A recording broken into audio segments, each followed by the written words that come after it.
Good afternoon, it's Shed from Shed All Over the Page. We'll kind of go over a little fix we did for our camper to make it easier to live in. When we sold our home and moved to Tennessee, we lived in a camper for about almost 3 years. It took almost that long to get a house built. 2 years and some change. And we looked at renting a house and different things, and the houses to rent weren't anything you really wanted to rent.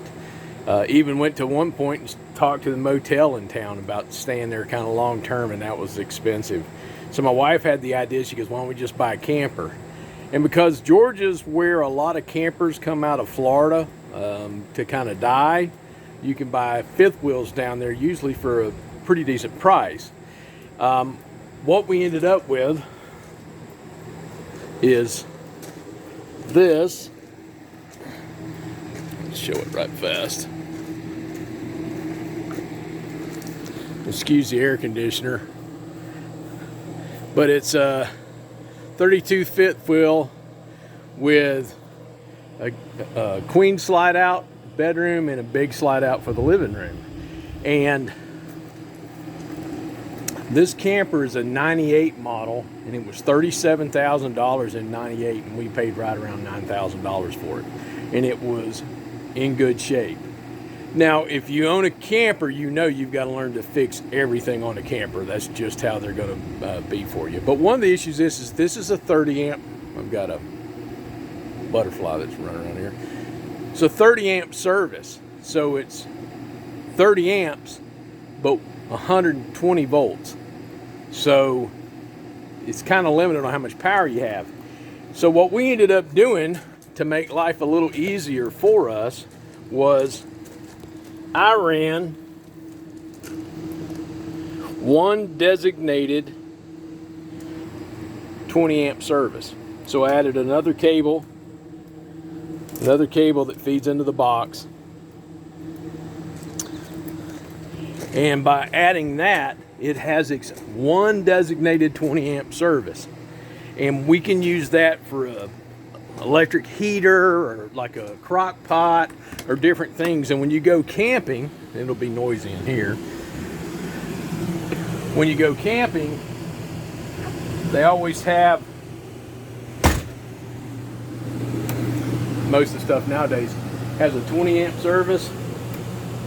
It'll have a 20 amp, a 30 amp, and a 50 amp. They're all 110.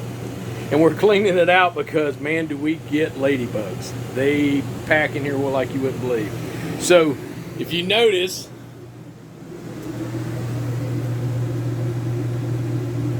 that's my designated 20 amp.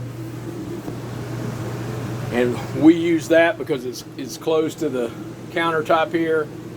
And it's a way to add fairly easy to add an additional service to your RV that the campground's already set up for them, and it gives you that 20 amp service that if you've got that one device that you want to use that draws a good bit of power, you've got an option. So thought that was something to pass out. Shed off page.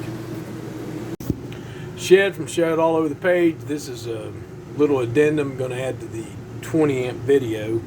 And turn a little light on here. If you look, you can see what I did is I just brought the cord in and brought it to an outlet box.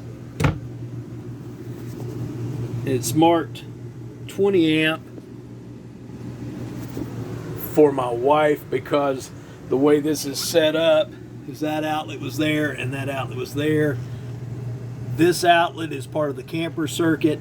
That's my standalone individual 20 amp, and when you get down to it, it's just a fancy extension cord.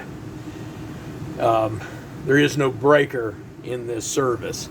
The breaker is where you plug it into the panel, because all the ones I've seen in all the RV parks, there's a 20 amp, a 30, and a 50, and you have to throw the breakers for each of them to get them to work. So just realize it's going to be a 20 amp service when you get to the park. So if you've got subpar wiring in there, it's not going to kick till it's 20 amp. So this is rated, that wire is rated for 30 amps. So I'm good on the wiring. The outlet, a lot of times you see those outlets use interchangeably between 15 and 20 amp service. I would actually call that a 20 amp outlet. It's actually what I consider a 15 amp outlet. It doesn't have the little hash mark. So just wanted to push that out. So sorry for the hair, didn't have my hat on. Shed off the page.